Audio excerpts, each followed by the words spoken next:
So Microsoft discontinues the Xbox One X and One S Digital Edition. xCloud is launching in the Xbox Game Pass Ultimate Catalog in September, and Xbox Series X can play basically all Xbox One games unless they use Kinect. Oh, and also an EU probe is asking if Apple, Amazon, and other giants are stifling the Internet of Things.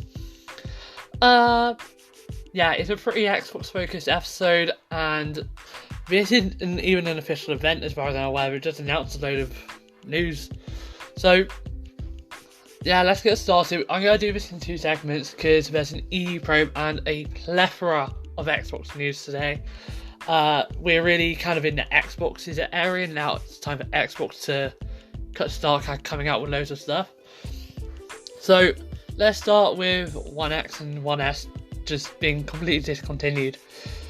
So for One X and One S or Digital Edition have stopped production as they're going into One Series X. The original Xbox One S, however, will continue to be manufactured and sold globally. So it doesn't mean it will instantly disappear from store shelves. That's not what production stopping means. What that means is that there will be no new consoles being produced of either the One X or the One S Digital Edition. Now, if you do still want to get your hands on Xbox One, your best chance will probably be the original Xbox One S, as it's the one that they're currently manufacturing still. But right now, I say just don't bother and wait for the One X. See what that price is, because it could also drive the price of the One S down. Personally, I think this makes sense for them to stop production. They're just about to do a plethora of One X kind of official announcements next week for games and stuff. I can't wait for that day. That's going to be a really good event to see. And the One X is the company's current most powerful console, but gamers who want the fastest hardware at this point in time will probably wait for the Series X in fall, or just go Windows Gaming PC. One S Digital Edition, meanwhile, could be supplanted by the Series S. Again, we don't know what's going to happen with that. Xbox have released an official statement. I guess I'll read it quickly. So, start quote: "At Xbox, we're making massive investments to forge the future of gaming, a future that puts the player at the centre of the Xbox experience.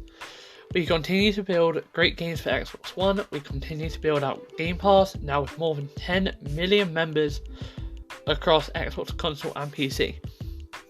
We're previewing Project xCloud in 15 countries so gamers can play games with their friends on any device.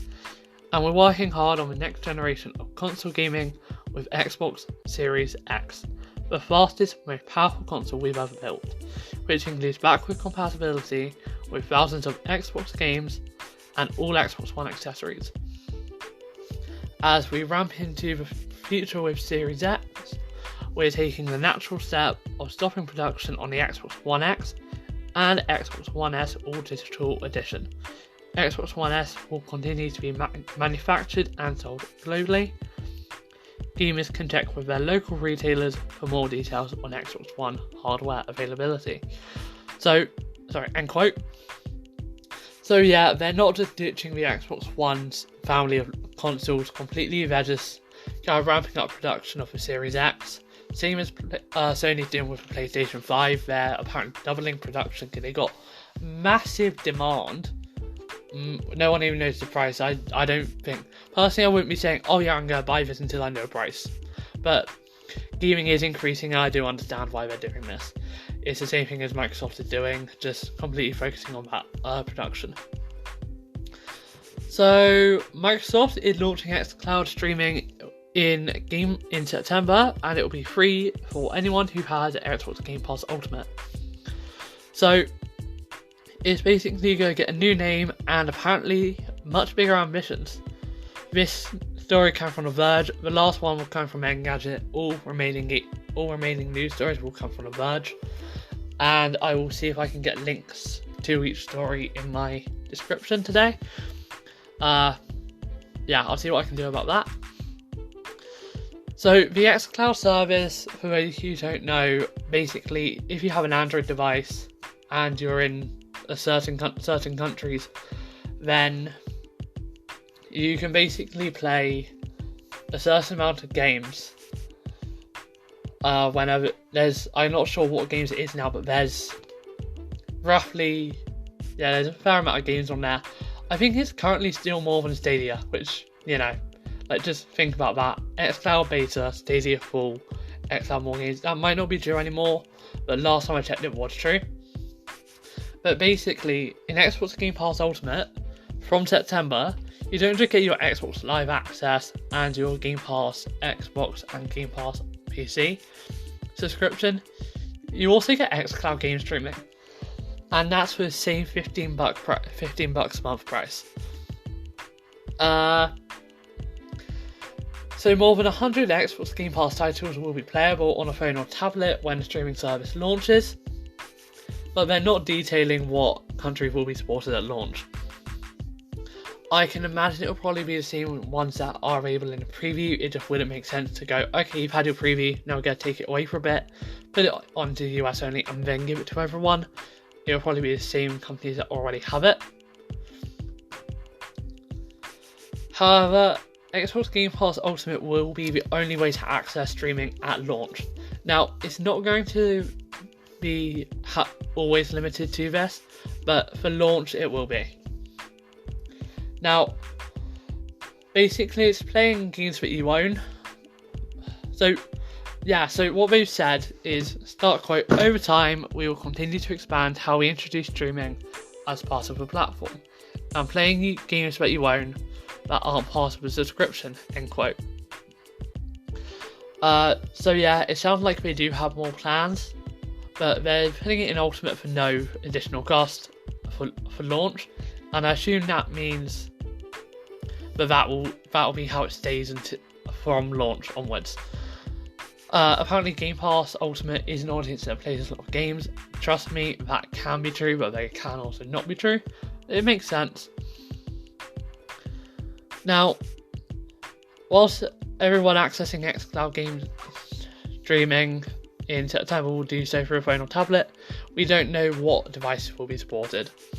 So currently, as far as we're aware, it will probably be Android, but Microsoft is in discussions with Apple over App Store policies that are preventing Microsoft from testing xCloud with the same features as the Android version. So far, the tests have been limited to a single Halo game. Now, they want to bring xCloud eventually to every screen that someone can stream games to. So, probably PC, maybe even an Xbox or a dongle, but we don't know.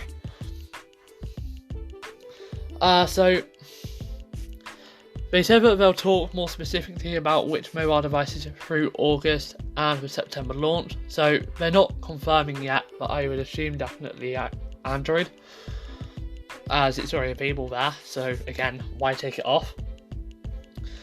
Now, it also sounds like from that there will be more details on xCloud launch in general in August. And as for the PS4 controller support and streaming games to PC, he provides more clarity on the plans next month. But xCloud won't be the final name, so it's not the official name. And you should think of it as Game Pass streaming or Xbox streaming. It goes something like that according to Phil Spencer. So they don't have a final name just yet, but it won't be Project xCloud. Now, they also have bigger ambitions with xCloud that go beyond streaming to mobile devices. So there's an ease of browsing and buying capability on xCloud that apparently Phil Spencer finds incredibly valuable today. And start quote, many times the first time I play a game will actually be on xCloud, so I can go and use it as my snackable trial experience, end quote.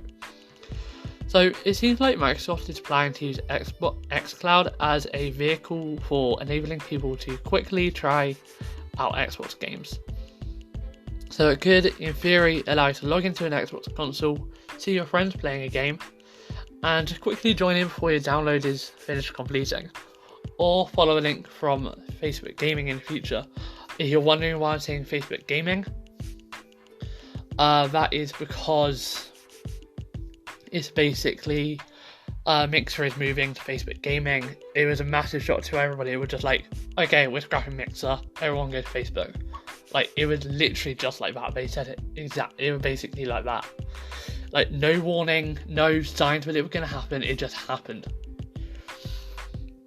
They also said that the trial will be is supposedly going to trial new games will supposedly be as easy as it is for music and video today. So you could, as if you're sending a track to a Spotify track, a link to a Spotify track today, and you can stream it instantly.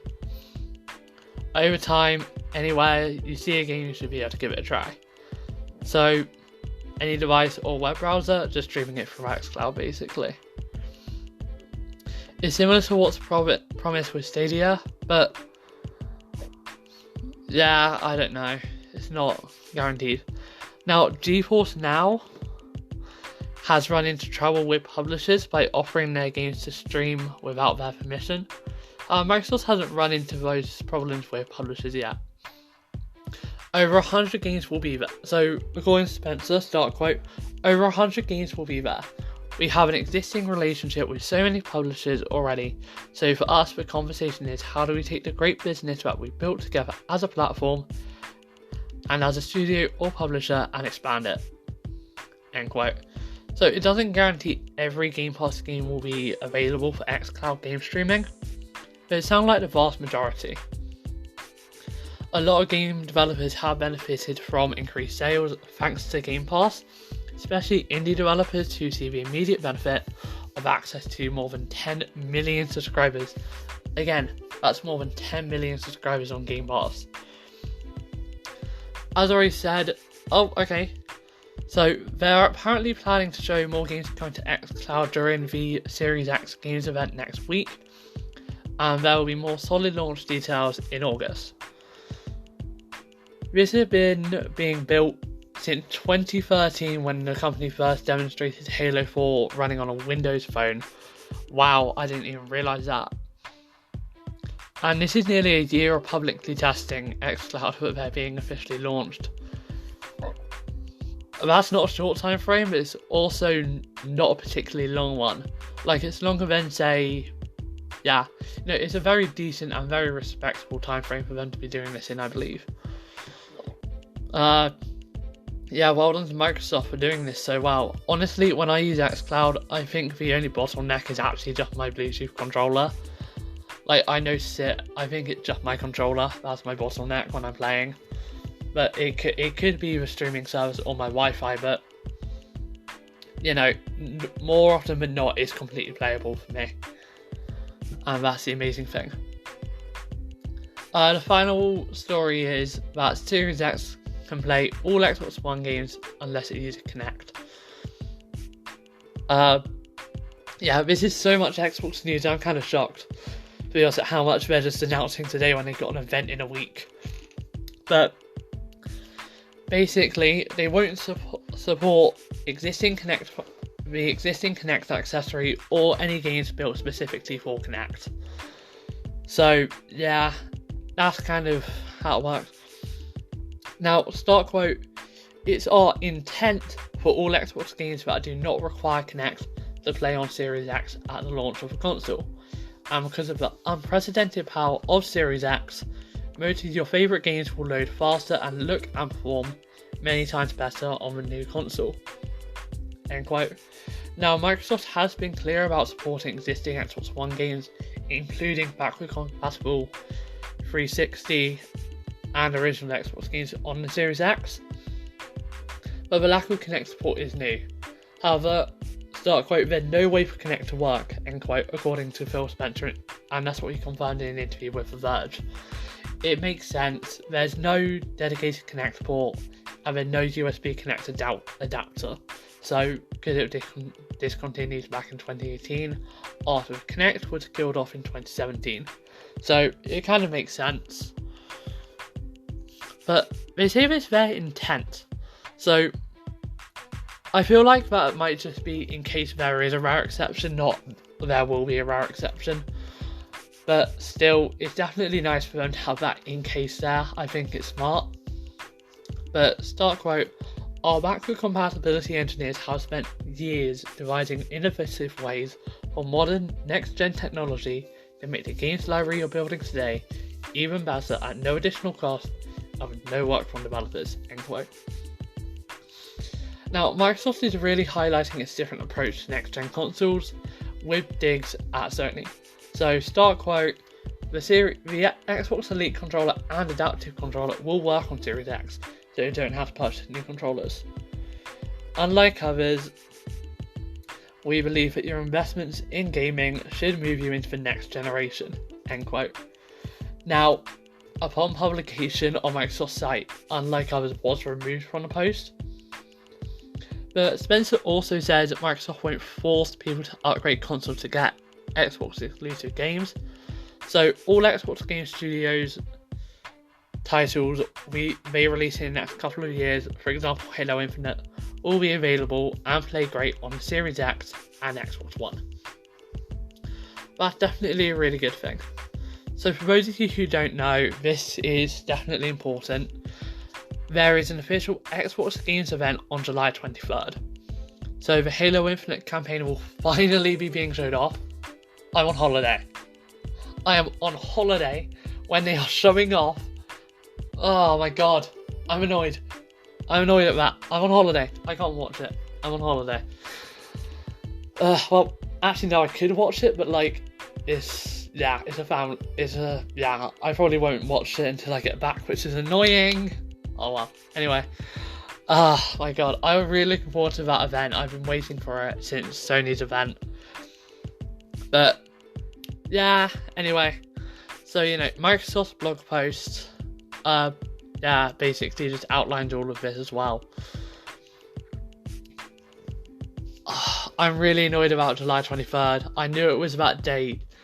But, hey, holiday comes first. It's been a crazy year so far, and I just want to say a massive, thank you to everyone out there who is staying safe, following social distancing guidelines, doing whatever they can to try and make everything safer for everyone. Whether you work in the NHS, the police, fire service, whether you work at your local store and you're in charge of health and safety measures, whatever your role is, if you're doing even a small thing to help it, a massive thank you to you for everything you're doing. It's been a crazy year this year, and we should hopefully be starting to get through this year. But honestly, I'm kind of surprised these consoles are being launched with everything that's happened. Now, that's everything for the Xbox. However, I do have some not great news for Destiny 2 fans. It's not that Beyond Light is being majorly delayed. Actually, I think it is a fairly big delay. I can't remember the original launch date. But just like Cyberpunk being pushed back, you can guess Beyond Light has been pushed back to November 10th. So, yay! Okay, I think we're going to start seeing a pattern here that we're just going to see a blanket, everything kind of being stopped, kind of being pushed back a bit. Might even be why Sony and Microsoft haven't released their release dates, but I'm still not 100% sure. I was going to do this in a segment, but you know what, I think I'm just going to go straight into it. It's one story. So the EU is now investigating Alexa, Siri and the Google Assistant, and if they're stifling the Internet of Things. I mean, they're basically seeing if they're building monopolies with their digital assistants and smart home products. So, start quote, when big companies abuse their power, they can very quickly push markets beyond the tipping point, where competition turns to monopoly, end quote. I mean, now Alexa I can see Amazon Alexa definitely being like this, as it completely ties together lots of stuff for Amazon especially, and I can kind of say the same about Google Assistant in a way, but I don't think it's as big as Alexa. Alexa is built into everything. I got it on my whatever generation Fire TV stick. It's not the new one where you've got Alexa voice assistant, and you just say, Alexa, sorry, Alexa. It probably would, I probably didn't do anything bad, but I'm sorry if you've got a Alexa speaker. But it's built straight into my Fire TV stick. It's obviously there's all the Echo devices. I don't know how much I think it's they've got Ring. I think it's the Ring brand. I don't know how much those devices link in to what Amazon does. It could be a lot, it could be a very small amount. I have no idea. But yeah, it's basically about how voice assistants and smart devices collect data about our habits, as they could misuse the data collected. Now, the targets appear to be Silicon Valley tech companies. However, Vestager, Margrethe Vestager, the head of the EU Competition Commission, also mentioned that Deutsche Telekom's, I'm sorry, that's completely wrong pronunciation, but the Magenta voice assistant from another company as well. Now, powerful companies can favour preferred services and limit interoperability, making it more difficult to buy competitors' products. And start quote, right now the appliances in our homes do not need to be connected to each other. We feel free to buy the best smart speaker we can find on the market, without worrying whether it will work with our smart lighting system, and we want to keep it that way. End quote. Now, Sonos has sued Google over disputes about building products. After alleged disputes over building products that integrated both Google and Amazon voice assistants. Personally, I wouldn't want, if I were Google, I wouldn't want one device that had a Google Assistant and an Amazon Alexa. I'm not saying it. On the same device. I wouldn't want that on the same device, and I understand that. You're basically giving one device for two assistants, and I to be honest, as a user, I wouldn't want both of them in the same product. I would only want one. I don't want Alexa, being able to listen to a commands I issue to Google Assistant and vice versa. I don't want to risk that. And I know it's not that different, but still, even if I were to use both of those services, I would have different speakers for them, because I know in theory the other one can still hear it, but it's not being sent through it. Now, the probe is in its very early stages, and the Commission is sending 400 questionnaires to smart home, wearable tech, and voice assistant businesses, gathering details about data collection and interoperability. It's apparently going to produce a preliminary report by spring of 2021, and possible enforcement action after that. So the usual EU antitrust probe takes a year to get a report, and then takes another year to decide whether to do anything about it. Probably. You know what? The only one I can actually... This is ironic. The only antitrust case I could actually see Apple winning after being thrown into it is this one. Because Siri is so small. No offense to all of you Siri fans out there.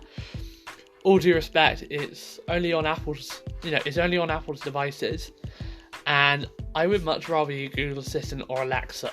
Damn it, I keep on doing it. I'm really sorry for everyone that I've set off your Alexa devices. I'm really sorry for setting those off about 20 times in one episode. I would prefer to use anything other than Siri. Honestly, Siri is a steaming pile of garbage, in my opinion. Siri gotten a lot better and getting better in iOS 14, but you can't say it's as good as Google Assistant. I just don't see the interoperability there. I just don't see it. I think this is the one I can see Apple getting away with, just because they're not. They're only a big player because of the iPhone and the iPad and the Mac as well. To be fair, it's on basically every single one of Apple's devices now. Okay, you know what? I take back my statement. Siri is everywhere. I just don't know how useful I would find Siri. Yeah, this is ironic. Yeah, one that I think Apple would actually fully get away with. Yeah, I don't know. I just think all of these investigations, yeah, okay, they have a point, but at the end of the day, Google is just, I understand not wanting your speaker on the same speaker as an Alexa. Yeah, I wouldn't want an Amazon and a Google voice assistant on the same speaker. I don't. Okay. If I just set off your Google Home, then I'm really sorry for that. I just set mine off, so I probably set yours off as well. Yeah. If I've set anything off for anyone today, it's probably going to be one of those days where it's one of those stories where you guys set stuff off. But I just don't see the point in this investigation. At the end of the day, unless they do say, okay, if you put, say, Philips Hue light bulbs on our device, you can't have it on anything else, then yeah, I think that's wrong. And if they say to a smart speaker company, if you develop Google Assistant speakers, you can't develop Amazon Alexa speakers. But saying that, oh no, I don't want Google Assistant on the same as an Alexa speaker is very different, in my opinion. Like, as long as they're not just stopping you from making it for other devices, then I say you're fine. But still, it is a delicate balance between anti-competition and just kind of fair play. Now, the EU is also investigating Google's acquisition of Fitbit, as well as Amazon's use of third-party seller data.